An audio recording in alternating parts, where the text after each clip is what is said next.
2021년이 시작이 됐습니다. 여러분 새해 복 많이 받으세요. 새해 첫날부터 오늘 은혜로 시작하는 여러분은 복 있는 사람들입니다. 오늘도 변함없이 우리와 함께 하시는 그 하나님을 바라보시면서 새해 첫날을 시작합시다. 새해 태양이 떠오르듯이 어두운 세상을 밝게 비춰주시는 하나님의 사랑과 은혜에 감사하면서 우리 찬송가 550장 시온의 영광이 빛나는 아침 우리 함께 부르시겠습니다.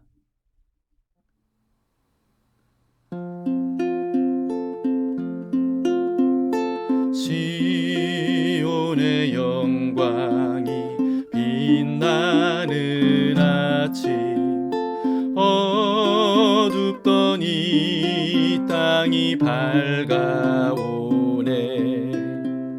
슬픔과 애통이 기쁨이 되니 시온의 영광이 비춰오네.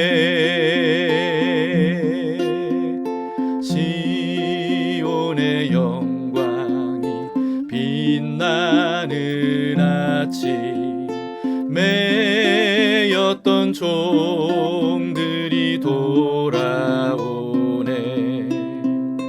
오래전 선지자 꿈꾸던 복을 만민이 다 같이 누리겠네.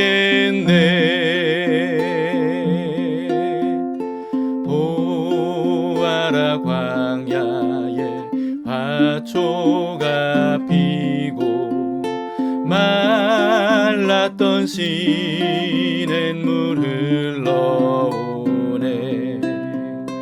이 산과 저 산이 마주쳐 울려 주 예수 은총을 찬송하네. 땅들아 바다야 많은 섬들아 찬양을 주님께 드리어라. 싸움과 죄악이 가득한 땅에 찬송이 하늘에 사무치네.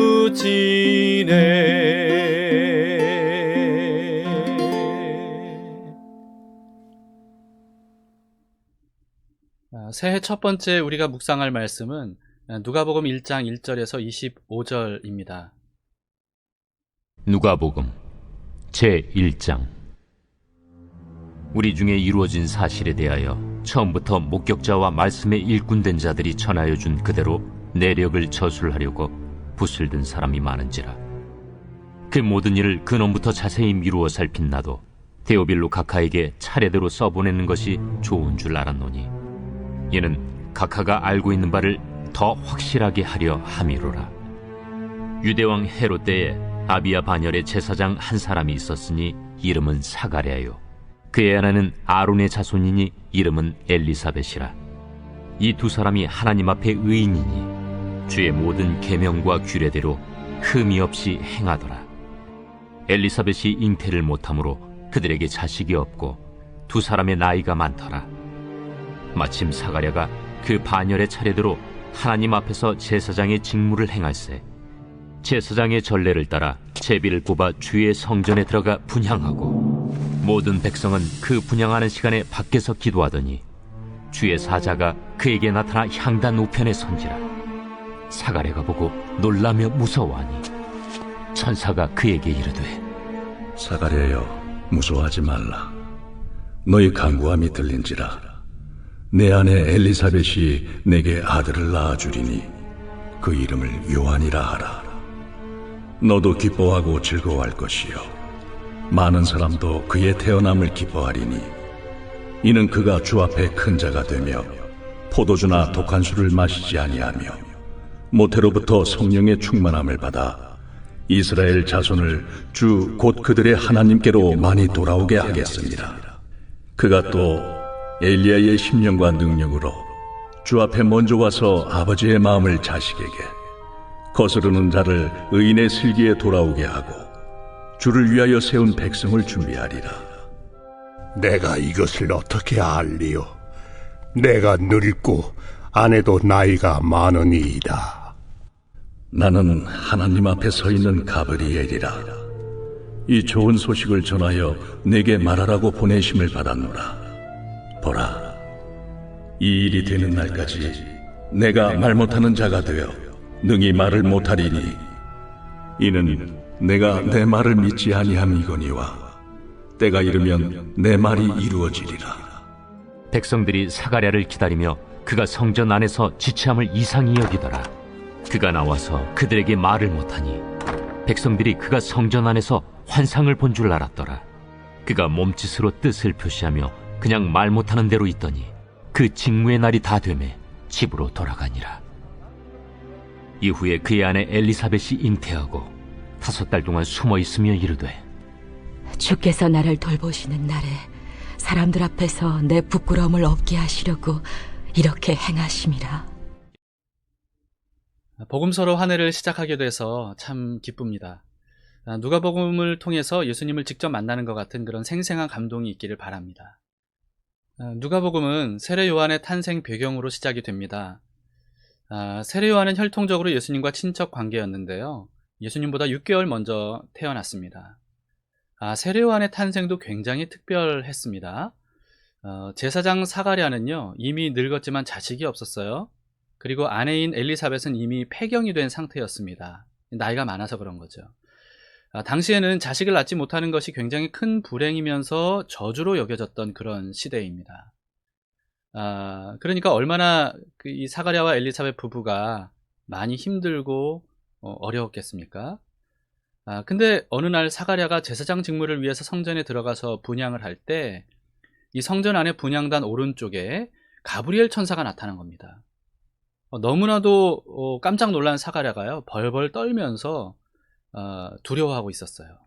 그런데 그런 사가랴를 향해서 가브리엘 천사가 이렇게 말했습니다. 13절에 천사가 그에게 이르되, 사가랴여, 무서워하지 말라. 너의 간구함이 들린지라. 너의 아내 엘리사벳이 내게 아들을 낳아 주리니 그 이름을 요한이라 하라. 자, 사가랴의 간구를 하나님께서 들으셨다고 합니다. 근데 사가랴가 무슨 간구를 했겠습니까?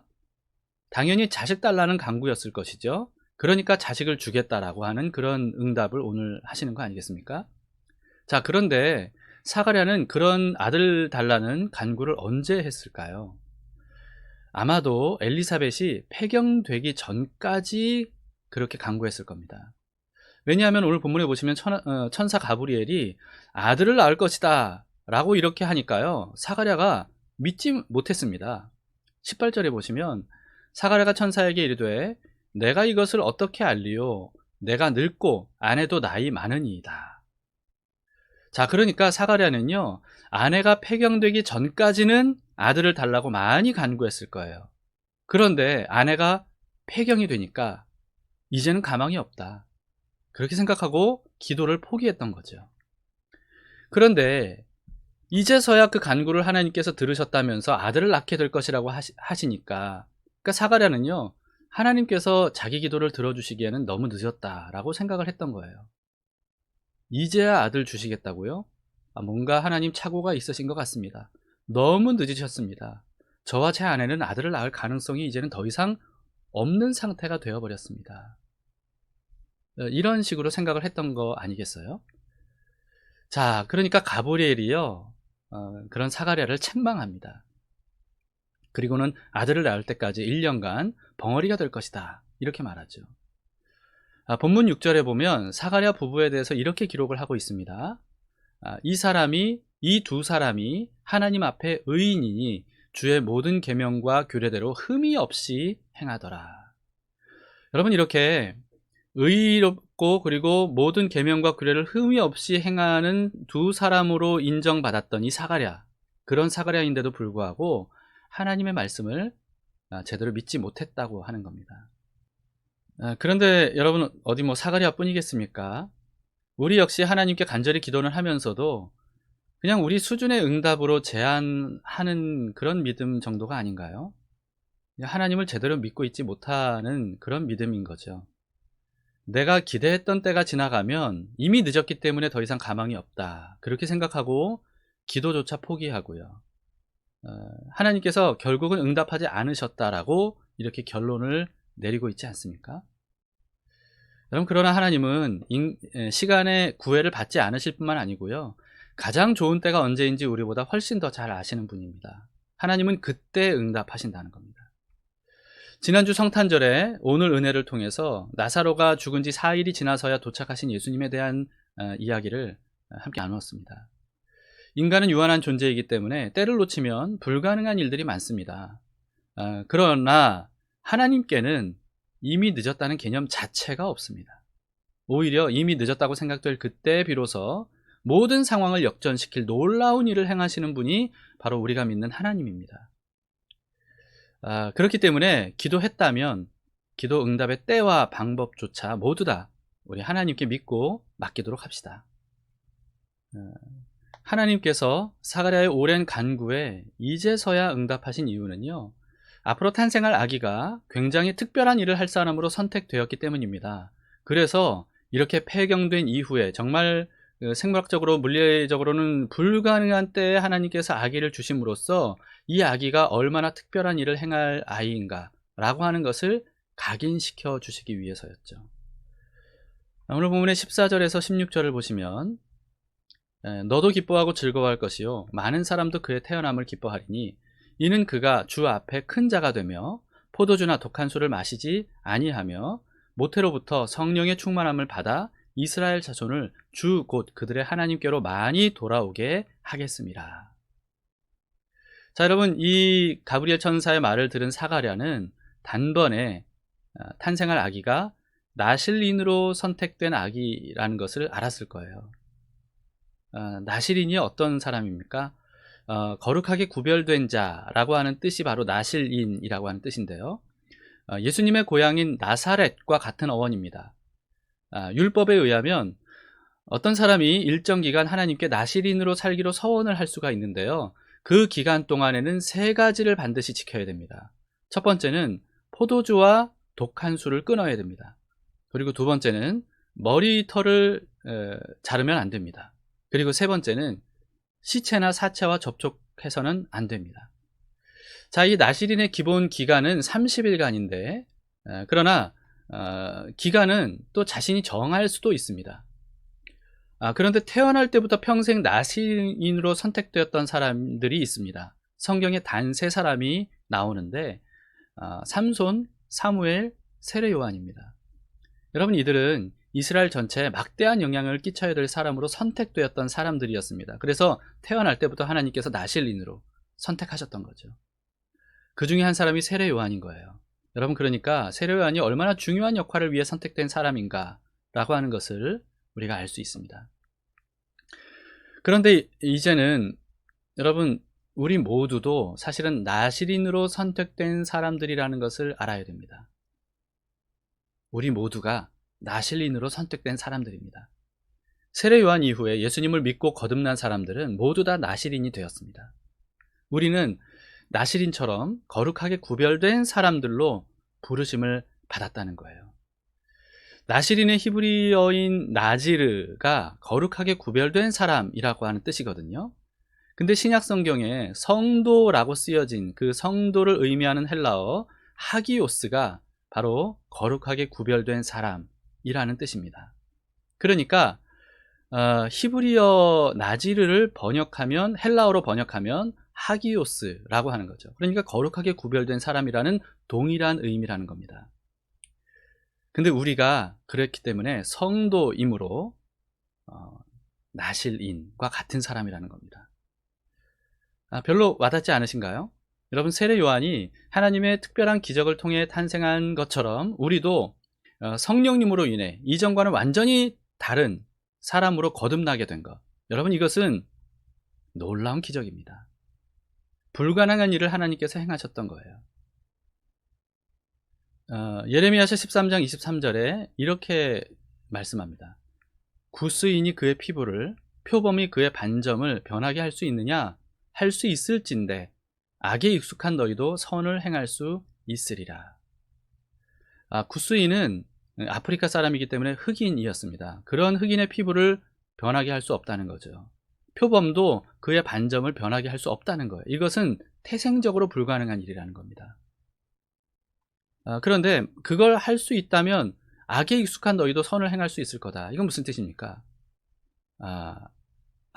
죄인인 우리들, 태생적으로 죄의 본성을 가진 우리들은 완전히 새로운 의의 본성을 가진 존재로 바뀐다는 것은 그것은 불가능한 일이다 라고 하는 거예요. 그런데 만약에 그렇게 되었다면 여러분 그것은 불가능한 일이 일어난 겁니다. 초자연적인 기적이라고 밖에 말할 수 없다는 거예요.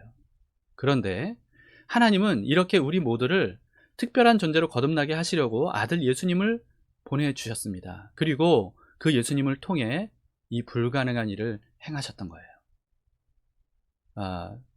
죄의 본성을 가지고 있는 우리들이 완전히 의로운 존재가 되었던 거죠. 여러분 이것은 초자연적인 기적입니다.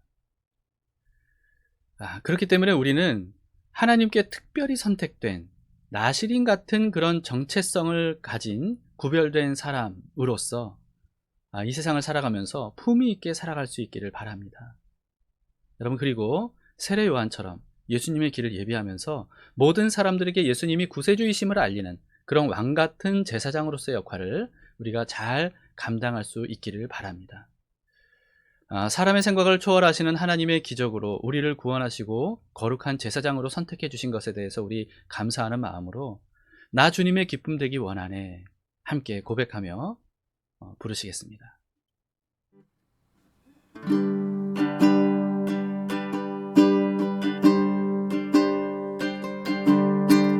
나 주님의 기쁨 되기 원하네.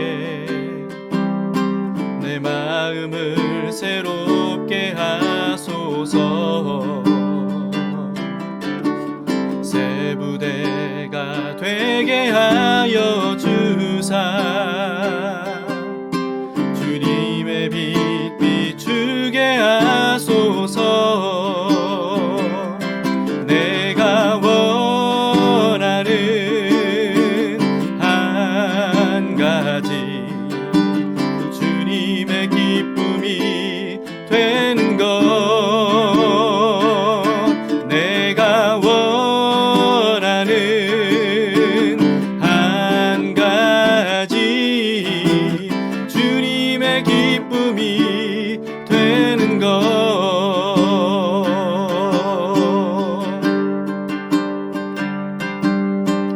겸손히 내 마음 드립니다. 나의 모든 것 받으소서. 나의 맘 깨끗게 씻어 주사. 주의 길로 행하게 하소서. 내가 원하는 한 가지 주님의 기쁨이 되는 것. 내가 원하는 한 가지 주님의 기쁨이 되는 것. 내가 원하는 한 가지 주님의 기쁨이 되는 것.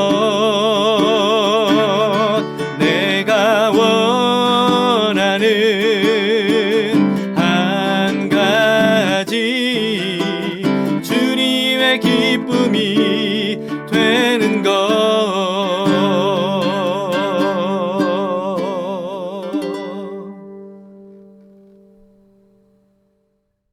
함께 기도하시겠습니다. 참 좋으신 주님, 새해를 맞이하면서 이 세례 요한에 대한 말씀을 통해 우리 역시 하나님 앞에서 얼마나 특별한 존재로 선택되었고 그리고 기적을 통해 우리가 거듭나게 하셨는지 우리가 그것을 함께 묵상했습니다.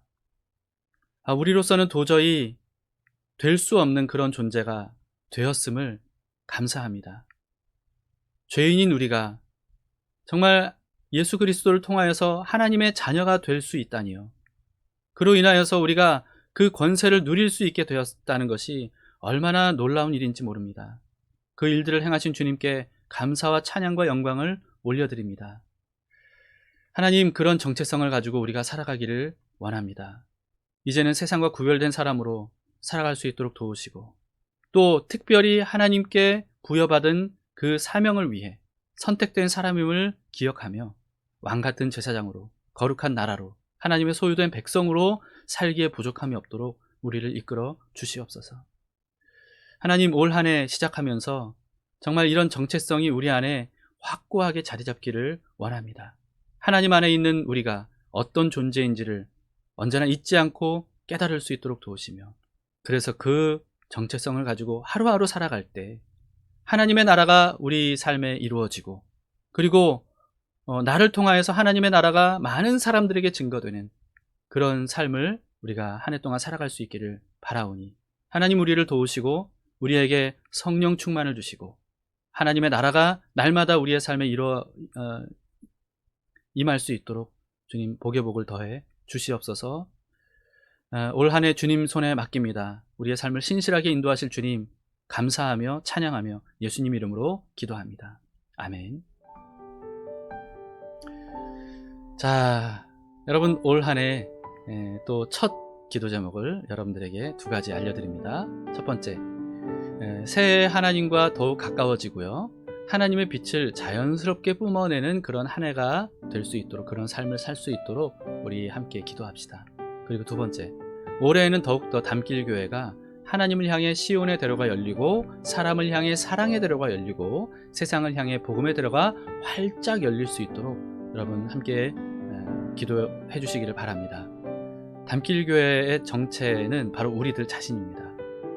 그래서 우리 자신, 우리 삶에 시온의 대로가 열리고 사랑의 대로가 열리고 복음의 대로가 활짝 열리는 그런 교회가 될 수 있도록 한 마음으로 기도하면서 소망하면서 오늘 하루 살아가십시다. 하나님이 오늘도 여러분을 인도하실 겁니다.